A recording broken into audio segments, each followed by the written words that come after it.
ang tao na to. Ano ba? Problema. Idadaan natin sa usapan na mabuti. Taga saan kayo? Doon sa lugar ni... Saan ba ito? Bicol.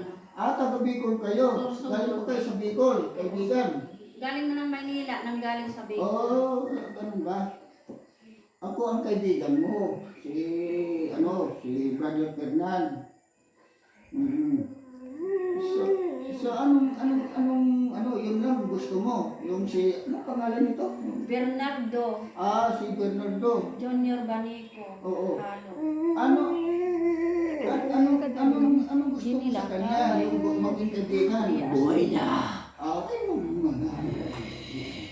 doon lang ang may karapatan na kumuha ng buhay ng tao. Yung wala tayong karapatan, pwede makipagkaibigan. Diba? Oo, pwede makipagkaibigan. Hindi yung kukunin mo yung buhay. Ang may karapatan lang kumuha ng buhay, yung sa taas. Papa Jesus.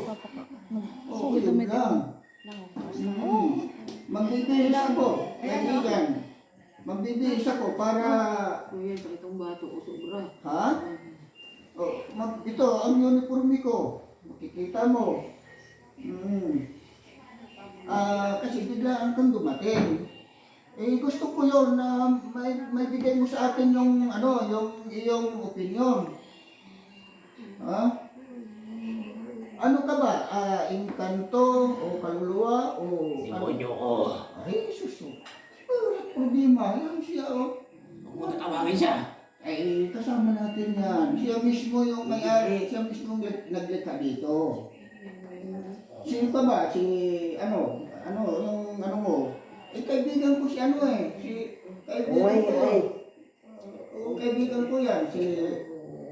Ikaw ba hindi ko napanggitin. Kaya magkilala man tayo. Magkaibigan tayo. Magkaibigan tayo. Sus.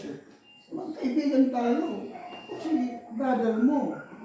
Walang problema. Ang mission mo, di ba, mission mo. Iba mission ko naman. Magkaibigan tayo. Walang problema. Ay, sus. Yan yung mga kasama ko yan, may kasama ka rin. Ganon. Kasama tayo. Mga kasama ko yun Sila Papa Jesus. Kasama tayo. Magkaibigan tayo. Hindi tayo Ano yung pangalan yan? Ha? Binanggit mo rin ang pangalan mo Siyempre,